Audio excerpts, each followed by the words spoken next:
Hello. This week we're going to be writing a biography of Benjamin Zephaniah. Biography writing is something you've nearly all done before, I'm sure. We did it at the start of the autumn term where you wrote a biography of Bob Marley, followed by a biography of a famous East Anglian. So if you cast your minds back, biographies are when you are writing about someone else's life, and they're typically set out in subheadings. So different parts of their life go into different headings. They're largely factual writing and therefore quite formal. In an autobiography, people give lots of opinions. However, in a biography, we actually don't know their opinions necessarily, and so we try to stick to the facts. And accordingly, they're also written in the third person. So we will find we're using the words Benjamin Zephaniah or he, if we're going to use pronouns. Often at the start of a paragraph, we'll use the full name.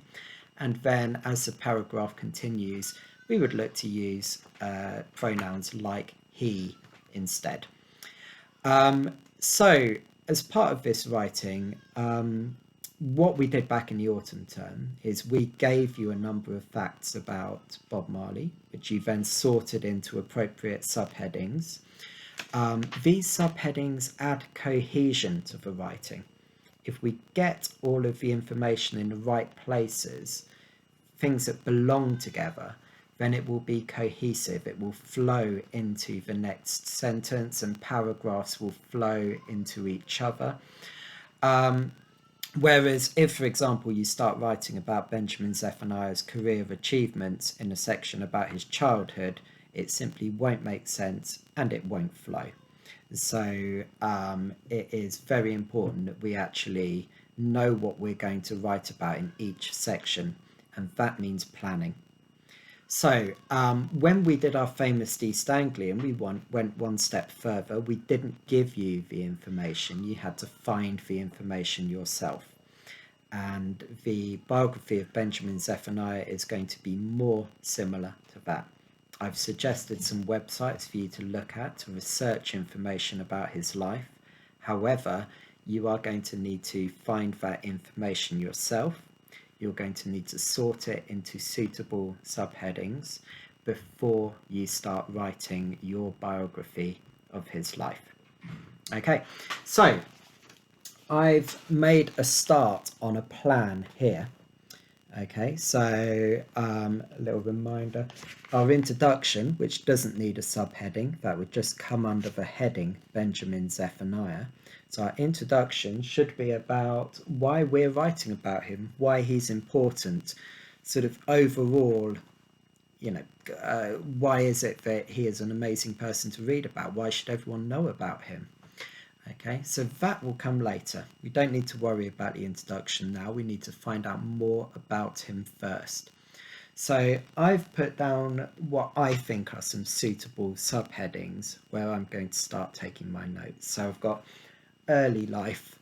In that information, we could have information about his birth, family. So this is quite factual information. It might include dates, it might include places, it might include names. Well, it certainly should include all three of those things. But moving on, I think one of the things that's quite interesting about Benjamin Zephaniah was his schooling. When we think of someone who is a famous poet, then our natural instincts would be to think that they were probably very good at English and did well at school, because this is a professional writer. This is someone who makes money out of writing books and writing poems, and so you'd think they would do well. But you'll discover something very different with Benjamin Zephaniah, and that's quite interesting. So there is an interesting moment here that comes at the end of early life and builds into finding fame, because we wouldn't necessarily think of him as someone who would typically find himself getting a job as a writer. And actually, it happened for him quite early in life, but it also happened to him after he'd been basically kicked out of school. Okay, so then we have finding fame. So in that section, you're going to want to link these together. We'll find that cohesion by linking how it was that he did so badly at school with how it was that he actually started to get recognized for his poetry. So you might write about some of the places he performed and the recognition he received when he was still young and writing and performing poetry. Um, it's also a place where you can sort of put in maybe a little bit of opinion about how his talent shone through, but also about how the nature of his poetry actually didn't necessarily mean that uh, a fundamental and solid grasp of English grammar was required for him to do well. Because his poems aren't about that. They're not about sticking to the rules. They're about exploring the rules, breaking the rules when it comes to poetry. Okay. So then up here we have a section about his career. So you might want to put in a number of facts about his career. You may wish to talk about some of the awards he has won. You might want to talk about the variety of his career. So, as well as being a poet, he's written books as well. He's a writer. And because of the nature of what he talks about, he's also become sort of a TV personality. So he's presented shows, he's been on a number of shows, he's been on programs like Newsnight, for example, to present his opinions on things because he is someone who is thought of as someone whose opinion matters and someone who's able to actually represent his opinions quite eloquently. So, again, looking at the end of this section, you might want to think about what it is that his career has been all about. Okay, so you're not simply filling it up with facts, in this year he published this book of poetry. You're also thinking about what was Benjamin Zephaniah trying to achieve through his work. Another subheading I've come up with, we've got controversy. This is something we talked about for a number of your East Anglians in the past. In what way has Benjamin Zephaniah been controversial?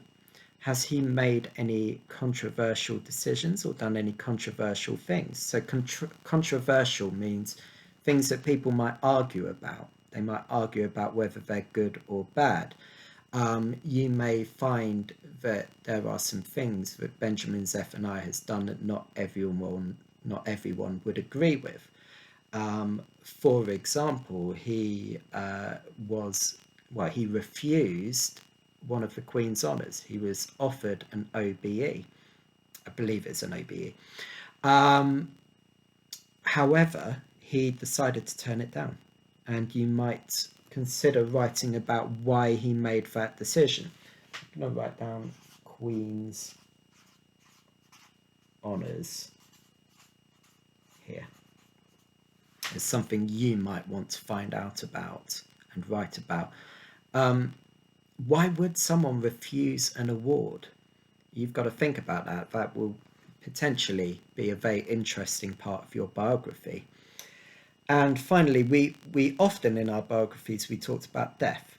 Benjamin Zephaniah is still alive. And so at the end, what we want to do is we want to think about the present, we want to think about the future, and we want to think about his legacy. So what's he doing now?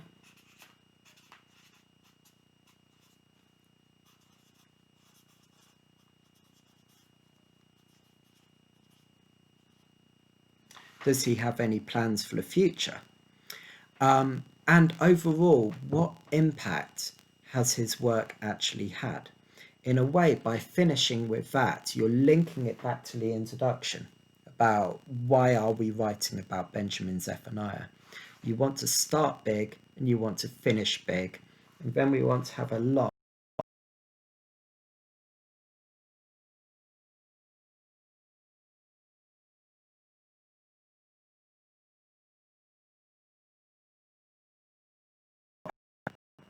My computer froze for a while. I'm sorry about that. I was just saying we want to start big, we want to finish big, and we want to have a lot of factual information in the middle in these subheadings to ensure that our work is well structured. Obviously, the bullet points I've written down are not specific enough. When you're taking your notes, you're going to need things like dates, names, places. You're going to need some titles from his work, some of the awards he's won, some of the people he has worked with closely. You might want to think about what has inspired him. That's not just the causes that he writes about, but it's also some of the people he's worked with again. There's so much to write about, so much to find out about, that actually the first 2 days of this are all about planning. If you don't do a good plan, you won't write a good biography. Okay, so I want you to really take your time and make sure you know exactly what you are going to be writing about in each section. We will then give you till the end of the week to write your biography. Okay,